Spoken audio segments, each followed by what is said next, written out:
Hello and welcome to the Outdoor Pulse Show. In these shows, we bring you the news, information, tips and tricks all around the outdoors and camping. And to start off this episode, we're looking at some news coming out of Oregon State Parks. So anybody who stayed at either Oregon State Parks or pretty much any state park, or at least tried to stay at them, you know it's been very challenging these last few years. COVID drove everybody outdoors. We had a lot of folks that were new into the industry coming into the state parks.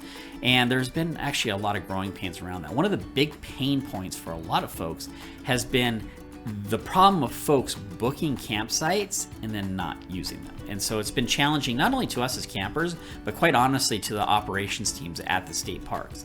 How do they deal with it, right? Somebody's booked a site. Do you cancel it within an hour of them not showing up? It's been a challenge for them.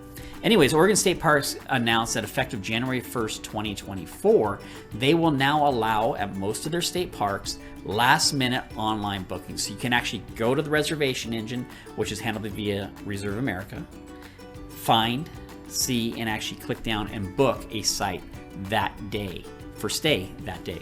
That's actually very useful to all of us because now it'll allow those state parks to quickly clear out non-used sites, add them back onto the reservation engine, and for us to nab them. Now it sucks because you can't plan, but it could be a very useful trip for folks who are planning around, folks who are a little bit more flexible in their camping plans, to be able to go look and see and book last minute at Oregon State Park. So that starts January 1st, 2024.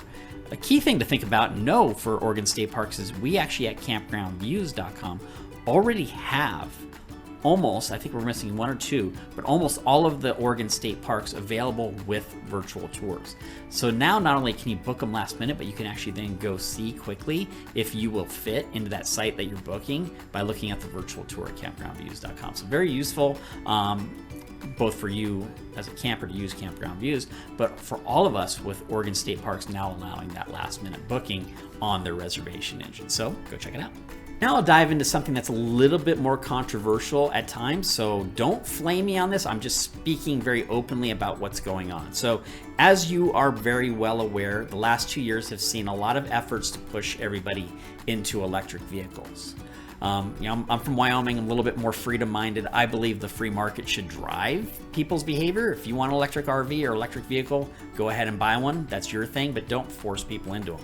The challenge is in the RV industry, these folks are building very large RVs in a lot of cases, right? Big Class A's and so forth. And no RV, maybe the Mercedes Sprinter, gets good gas mileage if you think 14 or 15 is good gas mileage.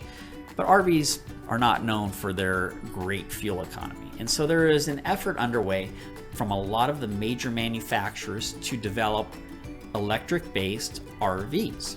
And one of the big challenges for that entire idea is the accessibility and availability of charging for those vehicles.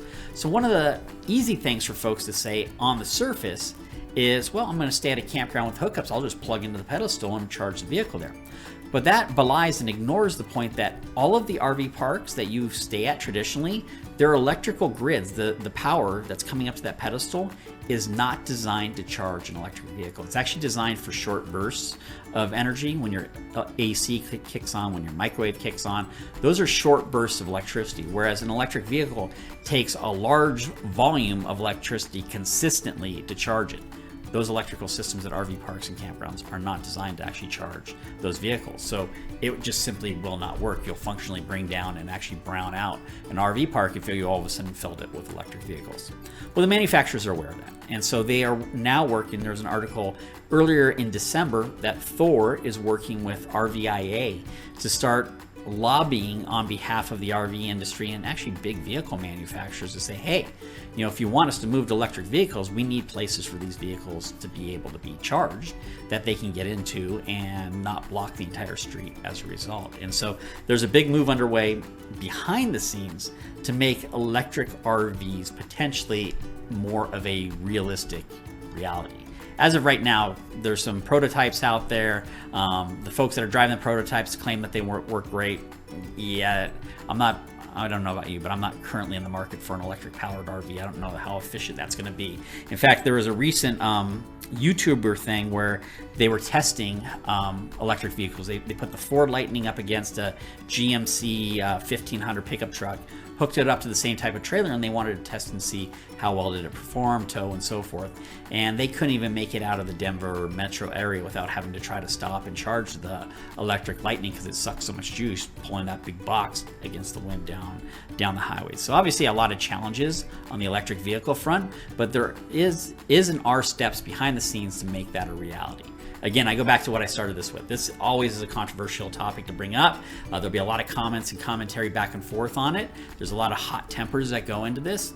I'm not doing that here. I'm just sharing what's going on in the industry to either try to make electric vehicles a reality or at least raise red flags that there can't be a reality because. So we'll see what that does over the next year or two as they work towards potentially providing electric powered vehicles. Within all that, let me kind of close this out, which is interesting. Mercedes, a couple months ago, announced that, I believe it's 2025 or 26. It's soon. It's like in the next 2 or 3 years. All Mercedes chassis will be electric powered. They will not sell gas powered versions of their Mercedes chassis anymore.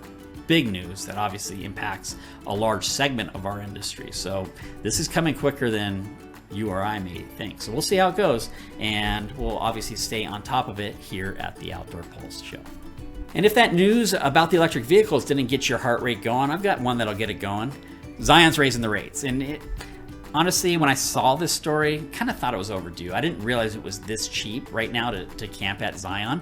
So from now through July 1st, you can camp at the non-hookup sites at both the South and Lava campgrounds for $20 a night. So the non-hookup sites are $20 a night.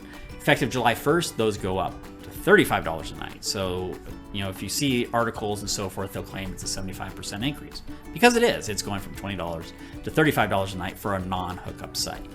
At Watchman Campground, where you can get electric hookup sites, Watchman's a beautiful campground. If you've ever seen it, we actually have a virtual tour available for it over at Campground Views. But Watchman Campground is going up from $30 per night to $45 per night for those sites. So you're seeing an across-the-board rate increase at Zion National Park. And in other news, all of their permitting is going from the office onto recreation.gov, so making it easier for you to go in and get permits online. The challenge there is the second they do that, you start seeing a lot more demand for those permits. And so if you're used to being able to just go grab a backcountry permit, you may have to plan a little bit more in advance to be able to get those. So that's big news coming out of Zion. Sorry to end this show on two more controversial topics, but that's our goal here, is to keep you informed on what's going on within the outdoor and camping industry and how it will affect your travels both in 2024 and beyond. So we hope you're getting value out of the Outdoor Pulse Show. Be sure to share it with your friends and family. Make sure to subscribe, and we'll talk to you soon. Safe travels.